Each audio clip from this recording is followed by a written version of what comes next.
Elf thinks he's just a little kitten, but in truth, he's a devastating monster. If you dig my recaps, don't forget to subscribe and smash that notification bell. A man wakes up in a strange cave and has no idea how he ended up there. As he ponders this, he recalls being struck down by a demon's sword and dying. Thus, this must be a reincarnation, although he has no clue how it happened or what he has become. Amidst his confusion, he accesses his system menu and discovers he has reincarnated as an S-rank behemoth creature. Such monsters are known in human literature as so perilous that an entire army is required to defeat just one.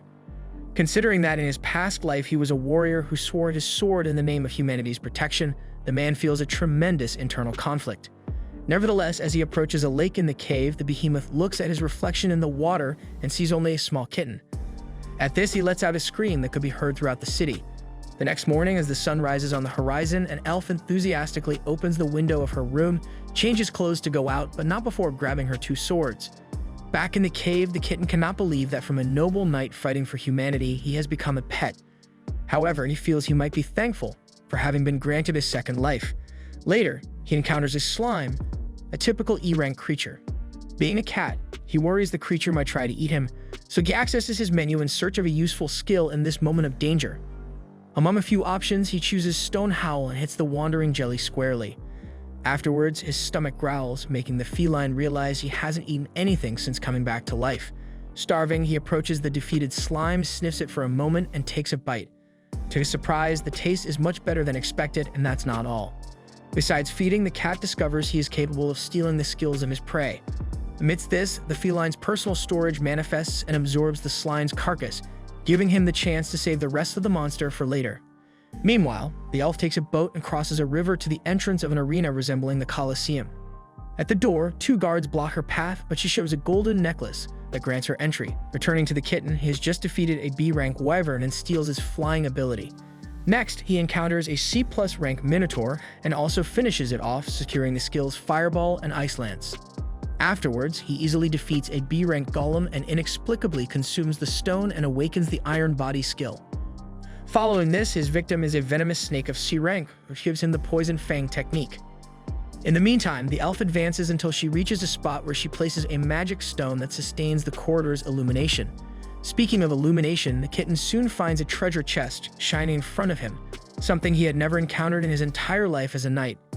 Inside is a beautiful red stone, but a strange sound makes the animal think it's a trap.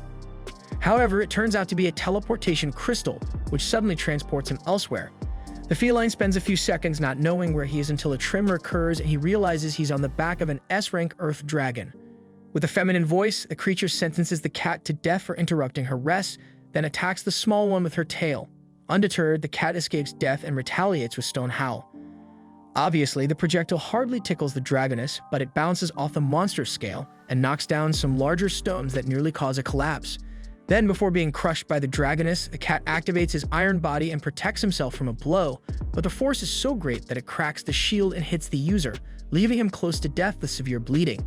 To end the fight, the dragoness throws all her weight onto the cat, but a cut occurs in her eye while the cat escapes with his wyvern wings after using his Ether Edge skill. In another corner, the elf advances down the corridor but stops and draws her two swords. This stance reminds her of a scene where she was very young and admired an older elf who had an unparalleled ability to defeat her enemies. Back to the cat, the wound in his belly sheds much blood. After a long walk, he nears the dungeon's exit but collapses on the ground from lack of strength. At that moment, he sees a shadow approaching the corridor. For that reason, he believes this is his end, but in reality, it was the elf who just stumbled upon him along the way. Concerned, she rushes to help the animal. Sometime later, he wakes up in a bed, body full of bandages. When the elf brings something for him to eat, the man reborn as a beast thinks this woman might be some kind of angel. She plays with the cat's snout while he cannot understand how she did not see that he was a monster. Nevertheless, even as days pass, the woman never stops caring for the animal with everything at her disposal, whether feeding or treating the wounds with the medications and bandages she had at home. One day, she puts out milk for the kitten and leaves to take care of something. Full of life, the creature reflects that this elf took care of him with love, health, bed, and food. Thus, he begins to see her as his master, the person who saved his life and who deserves to be protected by him forever. Therefore, to not stray too far from the one he needs to defend, the cat hurriedly descends and jumps into the boat where the elf was without anyone noticing. Later, they arrive at the same dungeon that the woman usually explores and where the animal was found. As she follows her path, he follows hers unnoticed.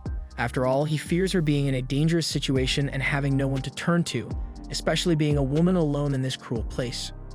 Further ahead, in a corridor occupied by 3 goblins, the elf casts her acceleration spell and dispatches her foes with ease. Afterward, she cuts off the monster's ears. Watching this, the cat had never seen anyone move so swiftly, although his master seemed to limit her speed due to the weight of her swords. Amid this, another goblin emerges in the room, not a typical warrior of its kind, but a mage who launches a fireball at the adversary. Realizing his master is about to become a barbecue, the cat dashes forward and pushes her to the ground. Subsequently, as he cannot reveal his true identity, the feline resorts to his trusty old Scratch to attack the goblin like a normal animal. Scratched, the monster loses balance and tumbles down the stairs. After this bizarre scene, puzzled, the elf asks what her little pet is doing there. Regardless, the two head home by late afternoon. During the journey, the kitty receives special affection inside the boat, making him feel as though he's in the warmest, most welcoming paradise imaginable. Soon, in the commercial district, they reach the Adventurers Guild, where everyone gazes at Aria at the elf's arrival and as always are charmed, wishing they were the cat she carries between her pair of water balloons. One of the men, named Lord Casman, approaches to woo the girl and asks if she has reconsidered joining his group. Once again, she declines, but the man persists in an ungentlemanly manner, promising to take good care of her. When the kitty sees the man reaching out to his master, he leaps and bites him. Lord Casman reacts, and the feline totally loses it and scratches the human's face, who also loses his cool and draws his sword against the cat. At that moment, the man charges at the cat, but the receptionist, Arnold Holzweisenegger, prevents him from behaving aggressively inside the guild. Pretending to have another commitment, Casman gives the perfect excuse to leave as quickly as possible. Then, Aria thanks her great friend Anna, as she calls Arnold. Besides her, the other adventurers also praise the receptionist's attitude. Aside from that, Anna notices that Aria is carrying a new little friend as if he were a knight in shining armor protecting his princess. Speaking of which, the elf explains that this kitty saved her twice. For that reason, she decides to name the little one Tama, having officially adopted him as a pet. Hearing this, Tama realizes he will have a permanent home and no longer needs to struggle in random caves. Subsequently, Aria hands over the goblin's ears, proving she completed her mission. Given the adventurer's results, Anna assures that Aria will soon be promoted. After settling the matter, Aria takes a moment to pet Tama, but as she ended up in a particularly sensitive spot on the animal's body, he didn't react well, causing quite a commotion. Hours later, the elf is drunk, complaining that her kitty doesn't pay attention to her. She says that if Tama doesn't correct his behavior, he won't be allowed to bathe with his master. After the scolding, Tama is indeed taken to bathe with the woman. Although he always tries to act like a noble knight and not look at the elf undressed, he encounters several obstacles along the way. In the midst of the bath, Aria asks if she will ever be strong, since a long time ago, the place where she was born was attacked by demons. However, someone named Holy Sword appeared and saved the village from danger. Since that day, Aria promised to be strong like that savior. Hearing this story, Tama knows that the Holy Sword is called Alicia, the heroine of Ragnarok. To comfort his master, he approaches and caresses her face. Another day, as they walk through the streets, Tama is impressed by how well-known Aria is, with everyone eager to speak with her. When they arrive at the guild, Anna tells the elf to leave while she can, but Lord Casman arrives in time to show a documented order from the Baron, demanding that the elf's cat be sacrificed for injuring Casman. Aria begs for mercy, then Casman proposes a duel to settle this mess. If Aria wins, the cat is spared the sentence. On the other hand, if Casman wins, the elf will become his wife. With no escape, the woman accepts the terms. At night, before the fight begins, being rank C, Casman acknowledges that his opponent is a rank below him, therefore allows her to receive outside help. That is, if anyone agrees, Aria can have someone fight alongside her.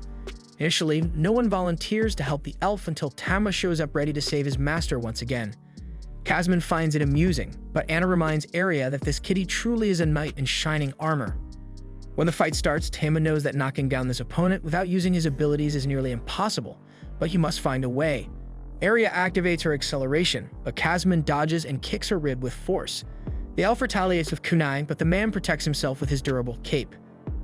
Amidst their duel, the man remarks that her hand would look much better with a kitchen knife than with that sword. In the midst of this, Tama is itching to not throw a fireball or an ice spear at this guy's forehead. Suddenly, Casman disarms Aria and starts drooling with desire, being close to having the elf as his wife. He advances for the blow that will decree victory.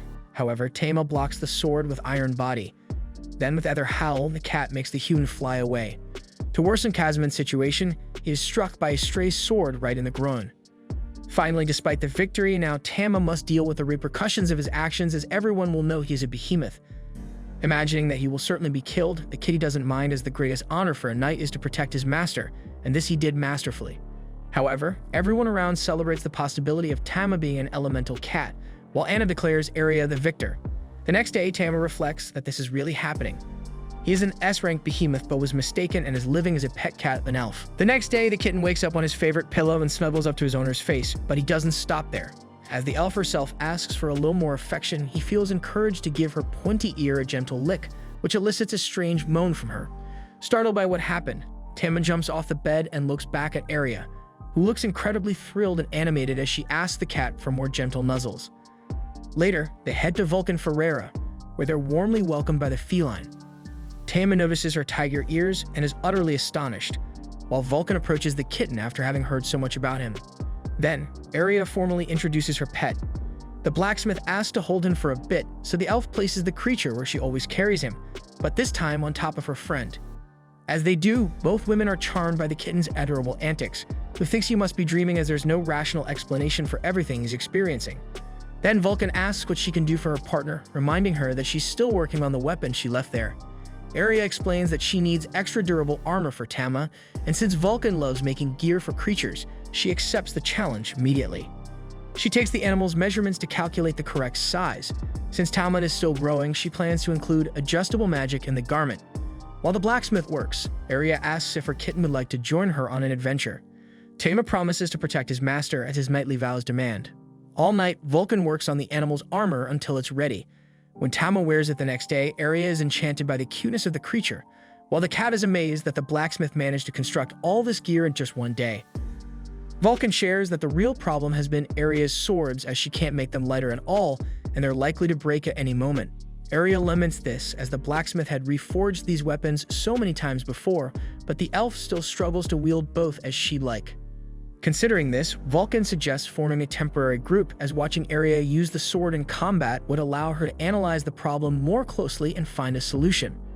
Without delay, the team is formed, and Vulcan demonstrates the power of her hammer on the first unsuspecting goblin that shows its face in the dungeon. Terrified, the second monster attacks, but is crushed by the blacksmith in the blink of an eye. Watching the scene, Tama is impressed by the strength of this woman.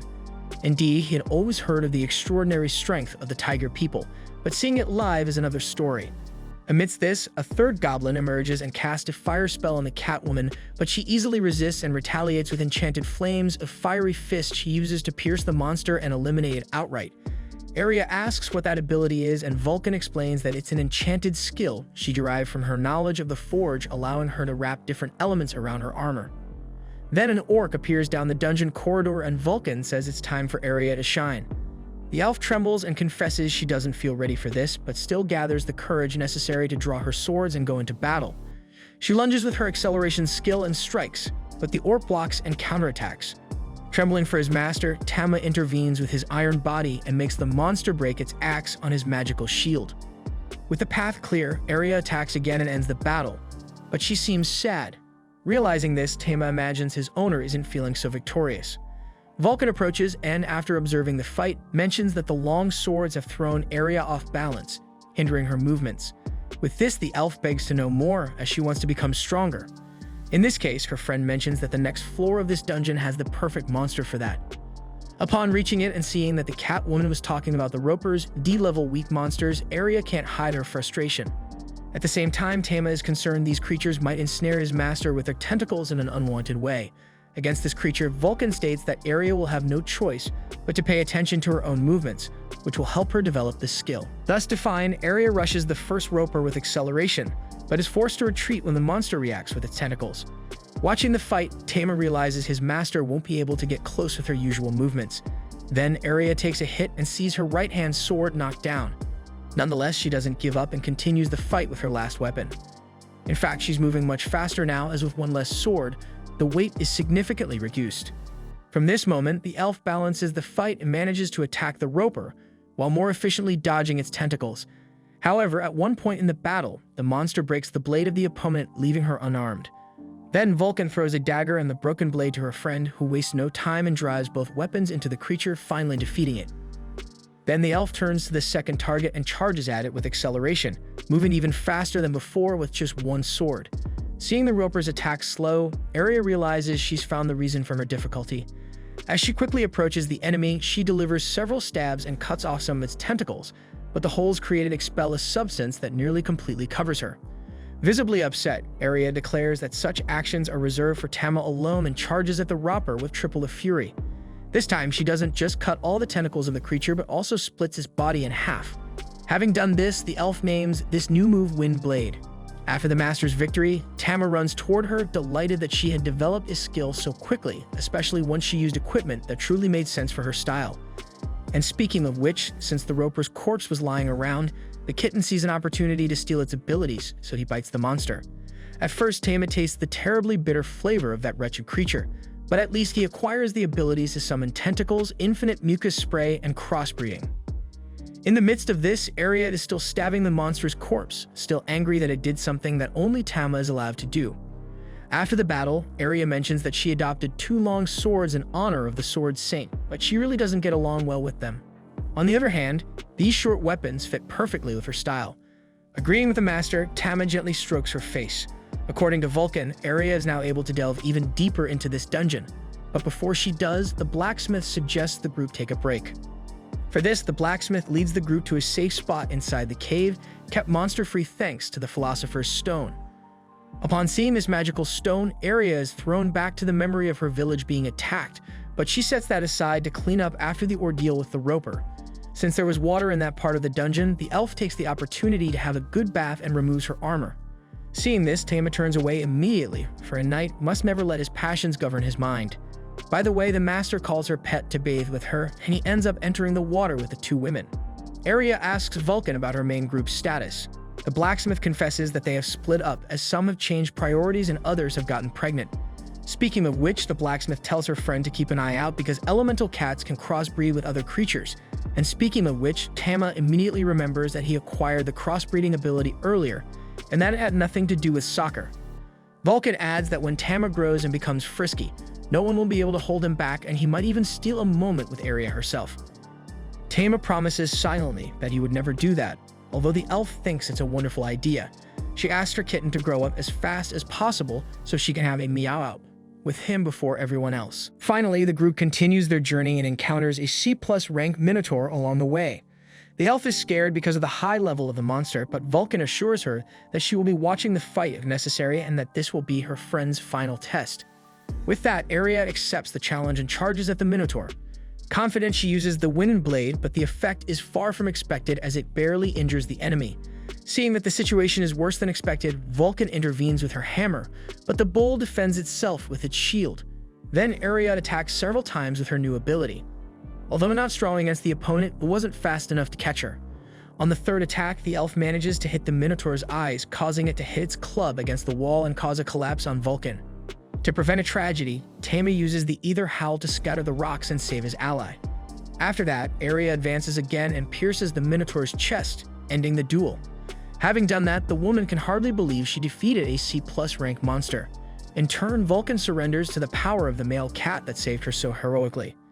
At night, the group returns to the guild and hands over the items collected to Anna, who is moved to see her elf friend being able to defeat such difficult enemies. Then it's time to celebrate with a good drink at the tavern. Happy with the outcome of the expedition, Vulcan invites her friends to form a definitive group, but that wasn't all. Embarrassed, she says that someone needs to keep Tama's armor in top shape. At this, the cat grabs the master's hand and touches it to the blacksmith's hand, signaling that the proposal should be accepted. Now with the team officially formed, the celebration will ramp up. By the way, Aria and Vulcan drank so much that they passed out on top of each other in bed, crushing poor Tama between them. Unable to move, the cat also can't sleep, so he listens to the two dreaming some strange things involving felines. Unbelieving what he's hearing, Tama focuses within his mind, and this leads him to his status evaluation, where there was an option to evolve to a second form. In view of this, the cat wonders if he will finally assume the form of a behemoth that everyone can recognize, as this could force his master to abandon him. On the other hand, if he can always stay as a little kitten, he can stay by Aria's side forever. The next day, Tama is still in the form of a kitten until he and his master see two men beating a defenseless little girl, accusing her of being a thief. Aria approaches the two, and they notice that on her shoulder is the elemental cat that finished off Casman so they run off without a second thought. Arya helps the little girl, asks her name and where her parents are. The girl's name is Lala, but she lowers her head when asked about her parents. Thus, the elf invites the little girl to accompany her. Along with Lala, Arya goes to a church where several children recognize the elf and are happy with her presence. Inside the church, a nun promises to take care of Lala, while Tama admires his master for caring so much about these children. For this reason, he reinforces his promise to protect the elf and everything she also fights to defend. In the late afternoon, alongside Vulcan, the duo goes to the Adventurers Guild, where Anna grants the C-rank title to Arya. However, despite the moment of joy, the receptionist shares that several disappearances have been occurring in the city of Leonard, all due to demons, and no one has ever returned to date. Upon hearing this story, Arya asks Anna everything she knows about the case. Vulcan was concerned about the elf's eagerness to resolve the situation, as it seemed far beyond what she could handle. However, Arya remained convinced that if nothing was done, more people would become victims. Seeing her friend's determination, the blacksmith offered her help for whatever was needed. Anna added that given the circumstances, the two fighters would likely be recruited by some Meg company. At that moment, a young man in a tunic entered the guild to explain what was happening. His name was Cedric Ruin, and when he revealed his face, all the adventurers recognized him as the eldest son of the Duke, a family known for managing labyrinths. Cedric greeted Vulcan after a long time and assured her and her elven companion that they would soon be comrades on the battlefield. Tama also remembered who Cedric Ruin was. Years ago, the Devil's Twilight had descended upon this world. A war known as Ragnarok was fought between men and demons. Despite the irreplaceable losses, humanity won this conflict through the efforts of a young boy known as the Grand Mage. With his vast power, the wizard was capable of annihilating endless ranks of creatures, leading his allies to victory and becoming one of the historic heroes of the battlefield. Despite the buzz around this boy, Arya questioned if their group was too small to face unknown demons and monsters. Smitten with the young man, Anna quickly assured her that Cedric could impress anyone when he wanted to. With that, she pressed herself against him passionately, prompting him to remind her that he had asked her not to do this in public. Enchanted by the romantic scene, Arya asked if the two were a couple, and Vulcan nodded affirmatively, a detail Tama didn't know how to interpret. Speaking of the protagonist, who had been quiet until then, after returning home, he noticed his master was very anxious about what was about to happen, which was understandable. After all, they would travel alongside heroes to face great dangers. The cat licked the elf's face, which she took as his attempt to cheer her up somehow. In response, the elf kissed the cat on the mouth. Caught off guard, Tama tried to focus his mind during this delicate moment. Finally, the expeditionary group set off for adventure, and the comrades introduced themselves to the strangers. The man with silver hair was Danny, while the humanoid monster was Howard. The redhead was named Keeney, and the other woman Marietta. Arya introduced Tama, and everyone was charmed by the kitten's cuteness. Without delay, Keeney and Marietta took turns carrying the animal in their body pillows. However, not everything was roses. Right at that moment of relaxation, the carriage stopped its journey due to the threat of a group of orcs on the road. Cedric asked Danny to take action, and the swordsman stepped in front of the monsters and eliminated them all without any difficulty. Vulcan inquired about the skills of this talented fighter, and Kenny explained that he didn't use any. With that, Arya understood the power of the heroes of Ragnarok, while Tama was impressed by this man tearing through orcs without using a single skill. Honestly, he couldn't wait to fight alongside these icons. When night fell, the carriage finally arrived in the village of Leonard, where the residents thanked Master Cedric for his presence. One explained that many villagers had been disappearing. A team had been sent to deal with the demons in the ruins, but none had returned. The night before, they had lost another young girl. Upon hearing this, a trigger went off in Arya, reminding her of an invasion of her old land. According to the leader of the residents, Cedric's knights were the only hope for the people of Leonard. Yet, imagining that the warriors were tired, food was offered to all of them. Without delay, the convoy went to their lodging and shared a respectable meal. Arya wanted to know why her companions had become knights, and Danny explained that his family was poor, and this was how he found to pay off his debts. Similarly, Howard had chosen this path for the same reason. Keeney needed to pay for her sick sister's medication, while Marietta became a knight to free her father from slavery. Hearing each story, Tama noticed they were all very sad motivations, and even Arya felt bad for bringing up the subject. However, the comrades were not all embarrassed by this conversation, quite the contrary, as they had paid their debts to the order and served only themselves on this journey. About this, Cedric Ruin commented that he was not made to love women and, for that reason, could not take on his family's name. Honestly, the Duke's son joined the order because he had nothing else to do. At least it was fun killing various monsters. Hearing the young man's version, the others seemed not to have enjoyed it much. After the meal, it was time for the team to bathe.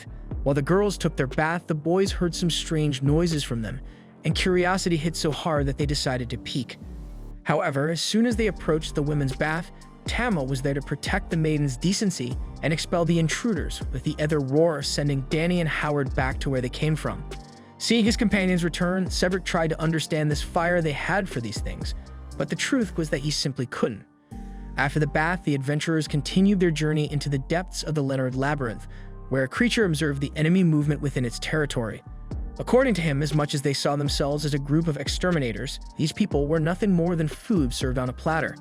Be that as it may, it was time to build his power and put the plan into action. After that statement, it doesn't take long before some monsters appear in the path of the invaders. A pack of rank sea werewolves approaches the warriors. Taking the front line with his enormous shield, the group's tank Howard activates a taunt skill to focus all the enemy's attention on him. This action makes it easier for the other fighters, who spread across the battlefield and take down their foes with low blows and displays of vast swordsmanship, as is the case with Cedric. Watching the carnage, Vulcan acknowledges that the Duke's son is cunning with a blade. Arya doesn't want to let the guys do all the work and steps forward to fight. Similarly, Tama assesses the humanoid wolves armed with weapons and considers using the Ether Roar, but figures it would only slightly delay the opponents.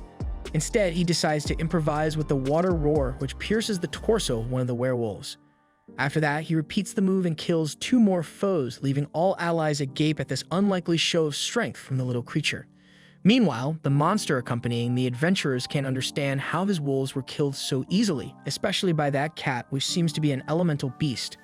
Regardless of the strength of these intruders, the labyrinth's owner cannot allow them to advance, thus he's prepared to use more weapons against them, or if necessary, to intervene personally. Returning to the heroes, everyone is enchanted with the talent of the elemental cat, as indeed they are intriguing creatures. On this, Arya admires the beast so much that she doesn't hide her desire to be overpowered by its strength and to fall victim to a thing or two from the powerful Tama. For his part, even though he feels something odd about this statement, Tama cannot give in to his desires, as Arya is still his master. Next, they invade a room which, according to Cedric Ruin, possesses an extremely oppressive aura. Thinking about this, the man orders his subordinates to stop for a moment. At this time, the lord of this labyrinth presents himself and decrees that the path of these humans ends here. He introduces himself as Beryl Astaroth, a survivor of the demons that humans once slaughtered. Danny accuses the monster of attacking Leonard for revenge, but Astaroth makes it clear that Leonard is just the first step of a much more complex and devastating project. Having said that, he summons his subordinates to battle, and a group of rank trolls present themselves for war. Impressed with the demon's ability to lead such powerful units, Cedric orders his allies to split up before they get surrounded. To disrupt the humans' plans, Astaroth casts a wall of multi-protection, isolating Tama from the rest of the group. Speaking of him, the first troll attacks precisely the elemental cat, who defends himself by tearing off the monster's arm. However, the troll's arm regenerates instantly. Soon, Tama finds himself surrounded by several creatures. Given this, Cedric's team puts the leadership of breaking the siege in their leader's hands. After all, it's their specialty to deal with such things. If that's how it is, Cedric draws his sword and emanates dark magic around it. Laughing, he charges towards 2 trolls and rips them apart, without any chance of regeneration, which removes 2 pieces from the board. Astaroth notices that this is black magic, an art that only the great mage could use during the Ragnarok War. To this, Cedric simply states it's going to be fun, or rather, fun just for him. Tama tries to retaliate with a stone roar, but the rock causes minor damage to the target, which regenerates immediately. Seeing that he's in a dire situation, the cat flees and reflects on an alternative. If he uses his ability to evolve into a second form, he could deal with these trolls in the blink of an eye, but then he wouldn't be Arya's pet anymore. To maintain his feline form, Tama uses the flame roar in such a way that even though the enemies try to regenerate, the fire continues to burn their wounds intensely. Fortunately, the strategy works and the trolls are all defeated. Astaroth can no longer bear this cat decimating his troops, but he has another problem to worry about at the moment. Vulcan appears from behind him and attacks with his hammer. The demon dodges and is targeted by an attack from Arya, but he blocks it with his dagger. The blacksmith attacks again, but Astaroth dodges and mocks the slowness of the heavy hammer. However, the purpose of the blow was to raise dust and obscure the enemy's vision. With this, Arya could take advantage and use her acceleration to gain an advantage and stab her knife into the demon's chest. He imagined that this would accomplish nothing, however. A light emanates from the elf's blade and amplifies the damage. Just before falling to the ground, Astaroth strikes with his dagger, inflicting a serious wound on the rival, more severe than a mere scratch. Everyone quickly gathers around the elf, while Tama fears the dagger might be poisoned. Still alive, Astaroth smiles and assures that the elf won't be alone, as all humanity is destined to fall when true power returns. While saying this, the demon is petrified and dissipates into the air. Meanwhile, the poison in Aria's arm spreads and Cedric is sure it's dragon poison. Therefore, Howard places the wound on his shield and everyone rushes back to the city in search of treatment. When they return to Leonard, the doctor decrees that the poisoned one has only a day and a half to live, as no one has ever been able to neutralize a dragon's toxin. Although there is a method to be tried collecting the eye of an earth dragon. Although all members of the group are in favor of hunting the earth dragon, Cedric is against it as they don't have time for that and need to think of a quicker alternative. Amidst this, Aria screams deliriously with pain and distresses Tama, who decides to fly out the window. During his flight, he reflects on how his master is on the brink of death, just as he once was saved by her. For that reason, the behemoth is willing to do anything to repay the favor, even if it cost him his own life. With this in mind, he heads straight to the ruins where he reincarnated as an elemental cat and encounters the earth dragon he once had to face. Upon arriving in front of the enemy, Tama is asked about the reason for his return, having already fled once. Tama then declares that he will be the one to defeat the beast. In turn, the dragon laughs at the cat's audacity and assures him that he will pay for what he did to her left eye. Deep down, Tama knows he cannot defeat this enemy in his current form, so he decides to evolve once and for all into a behemoth. After gaining that monstrous body, Tama attacks with the roar of flames, but the dragoness barely feels the expected damage and counters massively, breaking the behemoth's guard with a headbutt and viciously biting his neck, nearly ending his life. With that, the earth dragoness is sure the battle is won, but this was part of Tama's plan. By making his rival lower her guard by feigning death, Tama retaliates with Flame Edge, lashing out at the enemy's eye with his fire-coated tail, ending the fight. Thus, Tama hurries to bring the eye to his master, but before he realizes it, his feline form returns. For a moment, the cat is puzzled by this situation, but knowing there's no time to dwell, he places the earth dragoness in his inventory and flies back to his friends. Shortly after, Aria was in her final phase of the poison spreading through her body, soon to be completely consumed. Vulcan wept copiously in the company of the other companions until a thunderous noise occurred outside along with the shaking of the earth itself. The adventurers rush to see what it is and spot the massive body of the earth dragon, with Tama wounded on top of it. Despite the strange scene, Cedric hurries the others, as time is short and cannot be wasted with questions at this moment. With that said, Aria receives treatment and amidst her unbearable pain, she dreams again of her traumatic past. When she was 13, her village was attacked by demons seeking the Philosopher's Stone, killing all the resisting inhabitants. Aria fled through the forest until a group of demons found her and demanded the stone's location. The elf will never forget the warm, uncomfortable sensation of that day, as she felt a warm, uncomfortable sensation as fear overcame her. However, as the demons advanced with their weapons drawn, an elemental cat appeared to oppose them. Reflecting on this, Aria believes it was that day she began to love cats. After the treatment, the elven warrior nearly lost her life but survived, and all her friends closely monitor the process, providing all necessary support. In turn, upon reuniting with her partner, Anna hugs Aria tightly and bursts into tears, convinced she would never see her again. Some time has passed since then, but as the toxin is powerful, Aria is still recovering slowly, not being 100% yet. Taking advantage of his master resting, Tama returns to the local dungeon and reflects that he was able to save Aria, but his behemoth form simply reverted without warning. Still, he considers himself lucky, for he used the transformation impulsively, even without fully understanding how it works. After Tama defeated the Earth Dragon, his evolution ability was no longer available to be used, but the dragon's powers were. For this reason, the cat went to the dungeon to test his new techniques. The first test subject was a minotaur, which, after having its club swing dodged by the cat, received a power called Dragon Claw, a spectral apparition of this gigantic beast that embeds its sharp nails into the back of the humanoid bull. Next, Tama uses Dragon Fang, a manifestation of the monster's mouth that briefly ensnares the Minotaur before releasing it to the ground. Seeing the result of his attack, Tama imagines he has rank-S abilities in his hands. As for the last of them, the Blessing of the Lion King, he intends to save it for another time. Suddenly, emerging from the shadows, human footsteps slowly approach the elemental cat, and as the light reveals her form, Tama notices it's a maiden. The woman says she finally found her strong man, while sniffing Tama's lost helmet. She asks why he returned to this cat form instead of continuing with the more powerful one. and the cat is confused by this person's behavior as she's certainly acting in a strangely familiar way. Finally, the woman breaks the helmet and leaps onto her target, who bolts without thinking twice and ends up finding a hole to burrow into as he was being chased by that scary figure. Although she didn't manage to reach him this time, she promises that she will find him again. Later, Tama arrives home and hides in his all-time favorite spot while questioning why that mad woman seems so familiar to him. In a way, those eyes remind him of the Earth Dragoness, and that sends chills down the feline's spine.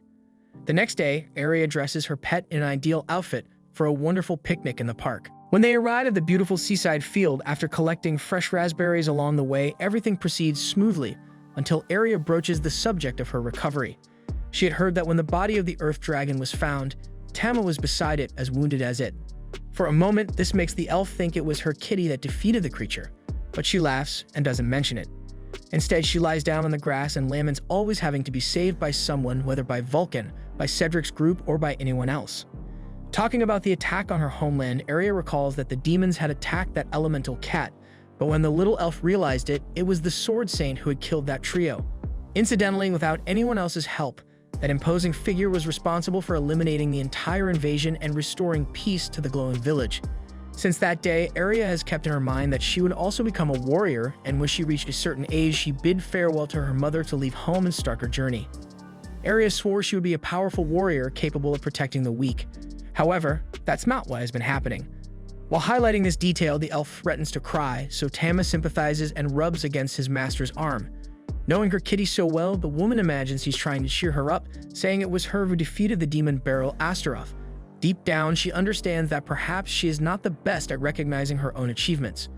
After the picnic, the pair head to Vulcan's workshop to pick up a shipment of equipment. Thanks to the reward for defeating Astaroth, combined with the sale of items collected from the trolls he commanded, Aria managed to amass a small fortune, enough to commission weapons and armor made from an excellent material or a chalcum. Despite its extreme durability, it keeps the gear quite light.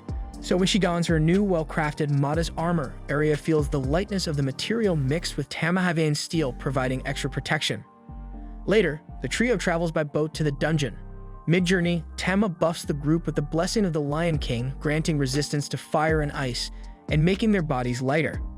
With this, Aria is certain that her pet is concerned about her ongoing recovery and is doing everything to preserve her physical condition. During the expedition, when the team encounters a goblin ahead, Aria attacks without a second thought.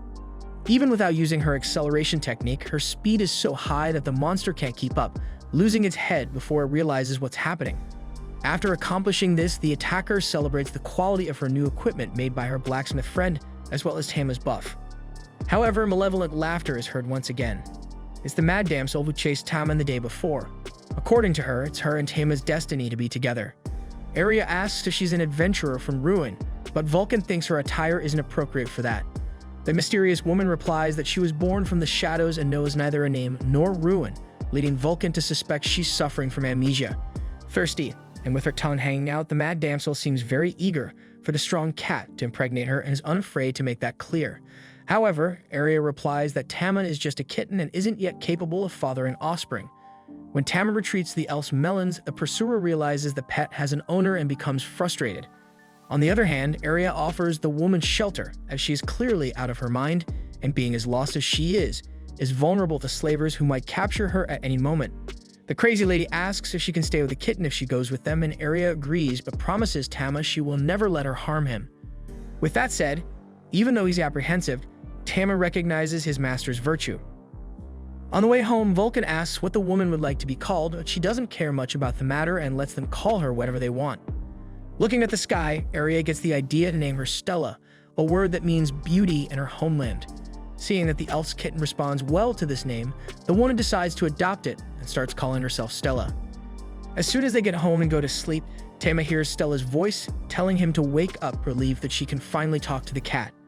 However, the voice is inside his head, and she knows that the cat can speak the human language, as he said a few words when he killed her. Tama is confused, as the woman is very much alive in front of him, and the woman is offended not to be recognized, since they met twice in that labyrinth. With that, Tama realizes that Stella is the Earth Dragon. She recounts her story of appearing in this world in the depths of the dungeon, never needing anyone to tell her she was a powerful rank-S creature. From a young age, the Dragoness conflicted with other monsters, all of whom were far weaker than her, to the point where she thought no one could ever match her. That is, until the day she was defeated by a certain behemoth. Possessing a millennia-old resurrection ability, Stella got the chance to encounter the Strong One again, even if in another life. After being killed by Tama, the Dragoness was reborn as a human within the same labyrinth, took the clothes of a dead warrior, and found the lost helm of the elemental cat. Since then, the woman wandered through the dark dungeon in search of the one who defeated her. Hearing this, Tama considers that the Dragoness returned to seek revenge, but she explains that she has no intention of fighting, as she is in a state of submission to the victor. The great truth is that, having never met someone capable of defeating her, Stella is more in love with the one who was strong enough.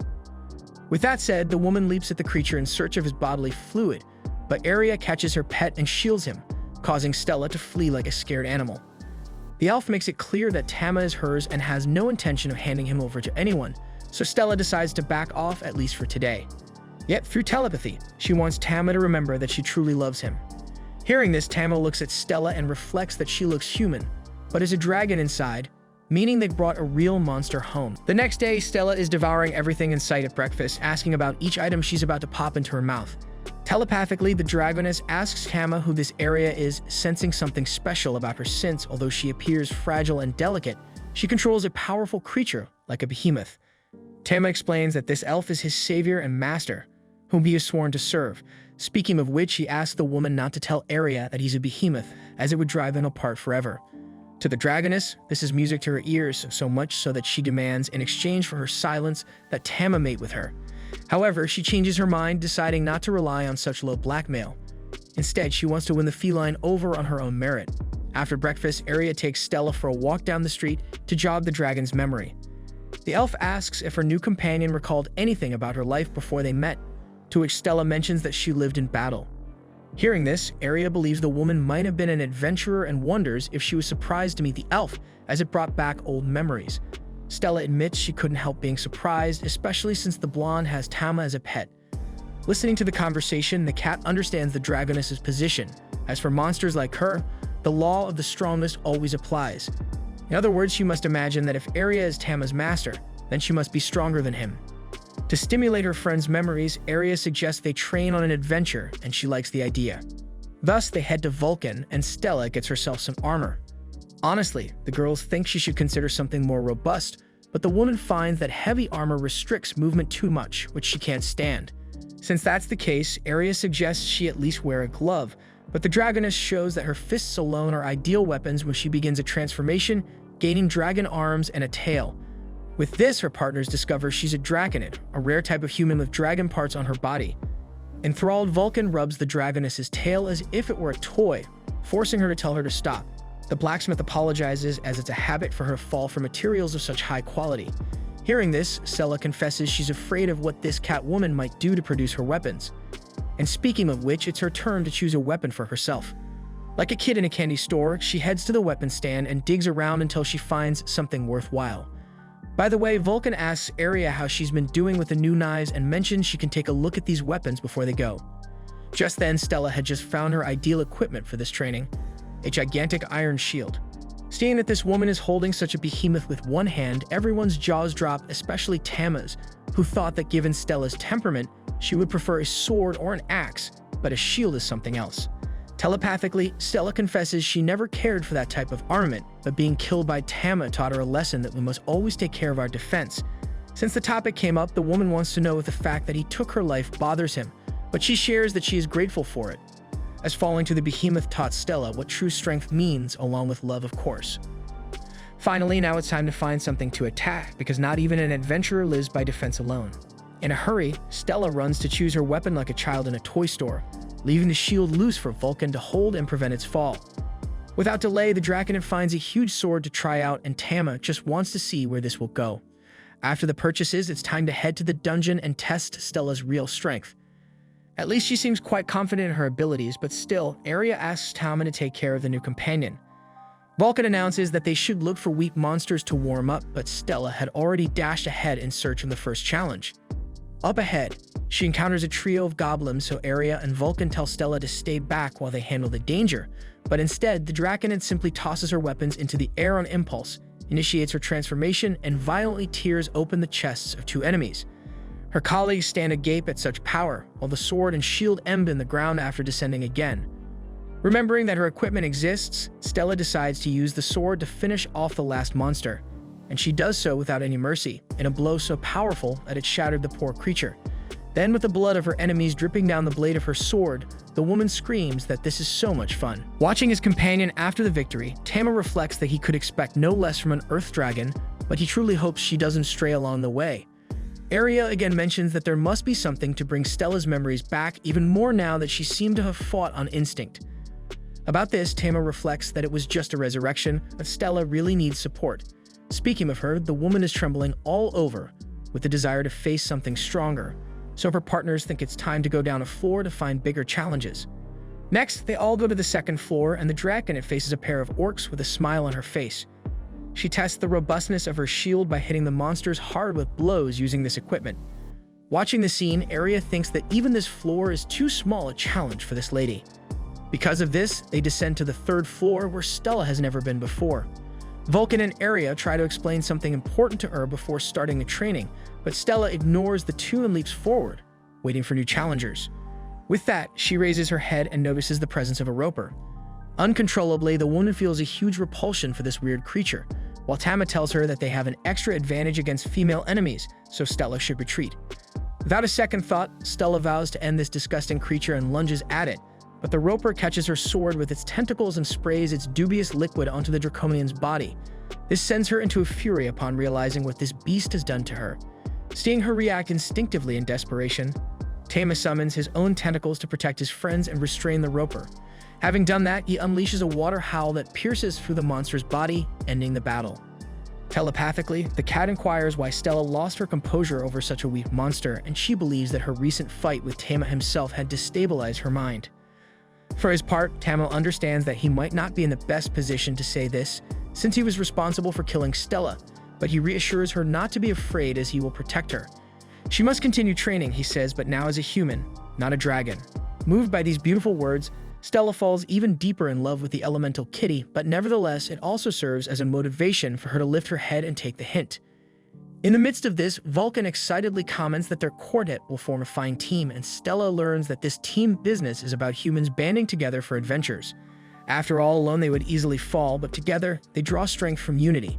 Meanwhile, after being bound by her pet's tentacles, Arya is eager to repeat the experience and doesn't hide this from the cat, who is embarrassed and unsure how to please this particular lady. Anyway, the group moves on. Arya and Vulcan highlight that Stella will fit right in with them, and Tama shares this sentiment, as long as nothing out of the ordinary happens, of course. Later, Vulcan teaches some basic military tactics to Stella so she won't be so lost in the fray. She explains that with the right equipment, Stella will be the tank, the pillar of any group's defense, responsible for stepping forward and absorbing enemy attacks, and her sword will serve her well in striking back offensively. With this explained, the Drago finds it a great idea to be placed in the front line. As they resume their journey, Tama reflects that having Stella as the tank fits like a glove, allowing the others to focus more on their attacks and giving the elemental cat more freedom to act on the battlefield. That is, if everything goes as planned, since the draconian woman hasn't shown much tactical discipline so far. Speaking of which, upon spotting a group of orcs passing through the labyrinth, Stella bangs her shield with her sword to attract their attention. One orc charges at her, but the woman shatters his axe with her shield and counters with her sword, slicing off the monster's arm and sending him running in terror. Furious, the tank chases after her foe, while Tama laments his companion's behavior, although she's doing well for her first day of training. At that moment, he casts Lion King's blessing to buff his partners. Arya asks the cat not to forget about the tentacles, leaving the creature flabbergasted. Subsequently, the elf and the smith attack the orcs and knock them down one by one. After that, the group resumes their adventure and encounters a giant roper, which this time Stella was able to destroy without major issues. That day, she learned that fighting as a team is truly something special. Later, they head to the cave region where there's a kind of pool, and the Draconian doesn't waste time stripping down and diving into the water. Following suit, Vulcan and Arya join in, forcing Tama to maintain his honorable knightly vows. After the expedition, they go to the guild and introduce Stella to Anna, as they need to register her as an adventurer. However, before doing so, the receptionist introduces them to a man named Reese, who has come to make a request for Arya. Tama is excited to see that someone has come to make a personal request for his master, while the man explains that he would like the elf to protect some of his goods on a multi-day journey. He also invites Vulcan on the mission. She remembers she can't leave her shop closed for so long, but promises to try to finish all the work before the trip so she could accompany her friend on the mission. Lastly, Stella asks what kind of goods they will be protecting, but since he cannot say there, Reese takes them to the warehouse to see for themselves. Arriving there, it turns out to be the skeleton of the Earth Dragon that he recently purchased at an auction, and Stella is speechless upon seeing her own body from her past life right before her eyes. Hey guys, the source will be in the comments. Make sure to subscribe to the channel so you don't miss the upcoming videos. See you.